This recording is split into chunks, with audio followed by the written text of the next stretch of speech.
తుంగతుర్తి గజ దొంగ Gadar Kishore Kumar press meet లో మాట్లాడుతూ గౌరవ ముఖ్యమంత్రి వర్యులు రేవంత్ రెడ్డి గారిని పట్టుకొని రండా రేవంత్ రెడ్డి అనే పరుష పదజాలాన్ని, రాజ్యాంగ వ్యతిరేక పదజాలాన్ని మేము కాంగ్రెస్ పార్టీ తరఫున తీవ్రంగా ఖండిస్తున్నాం.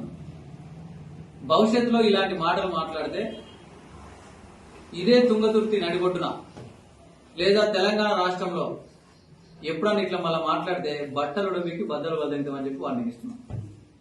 ఎందుకు మేము ఇంకా చెప్పాల్సిన పరిస్థితి వచ్చిందంటే, ఒక ముఖ్యమంత్రి గారిని పట్టుకొని ఏ మాటలు మాట్లాడాలో, ఎట్లా విమర్శించాలో తెలియని నీచ స్థితికి దిగజారిపోయిన బీఆర్ఎస్, బద్మాషులతో నిలువైన బీఆర్ఎస్ పార్టీగా మిగిలిపోయింది.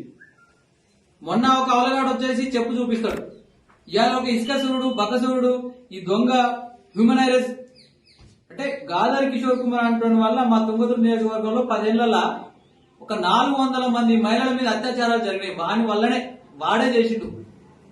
ఇంకా వాడు బుద్ధి లేక ముఖ్యమంత్రి గారిని పట్టుకొని నోటికి ఏదోసారి మాట్లాడతారు.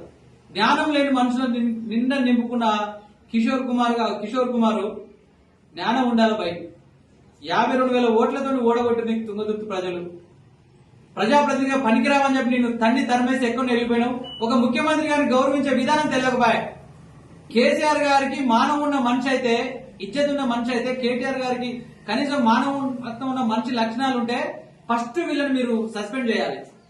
ఈ అవలగాలు మాట్లాడే మాటల వల్ల అటు బీఆర్ఎస్ పార్టీ కావచ్చు, లేకపోతే రాజకీయాలలో ఉన్న నిమ్న వర్గాల నాయకులకు కావచ్చు, విలువలు లేకుండా పోతున్నాయి.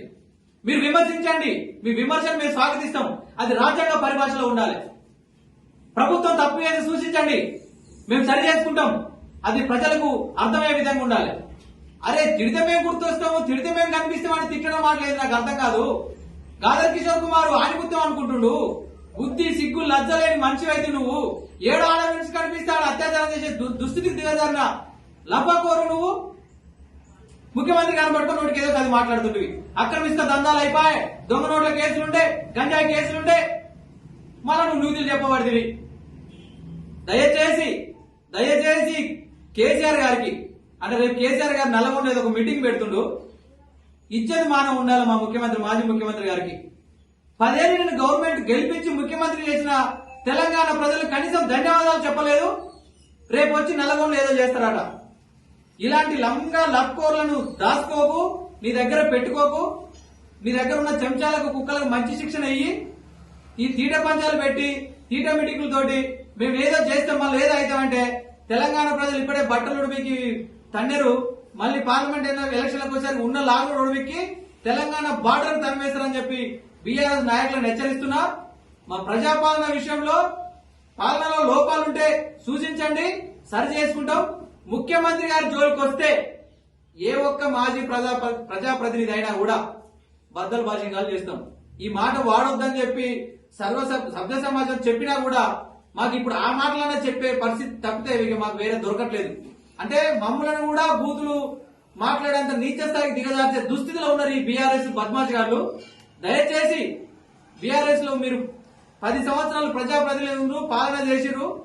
ప్రజాప్రతినిధులు ఎట్లా మాట్లాడినో గుర్తించండి, నేర్చుకోండి. ఇకనన్నా బుద్ధి తెచ్చుకోండి, మానవున్న మనుషుల లెక్క ప్రవర్తించండి. లేని పక్షంలో తెలంగాణ వ్యాప్తంగా ఇలా లక్కోర్ మాటలు మాట్లాడే నాయకులను ప్రజలు తన్ని తరిమేస్తారు. కాంగ్రెస్ కార్యకర్త అయితే బట్టలు ఉడిపి కొడతానని మేము హెచ్చరిస్తున్నాం. బేషరతుగా బాల్కా సుమన్ అయినా, నిన్న గజ దొంగ గాదర్ కిషోర్ కుమార్ అయినా కూడా ముఖ్యమంత్రి గారు బేషరతుగా క్షమాపణ చెప్పాలని చెప్పి కాంగ్రెస్ పార్టీ తరఫున డిమాండ్ చేస్తున్నాం.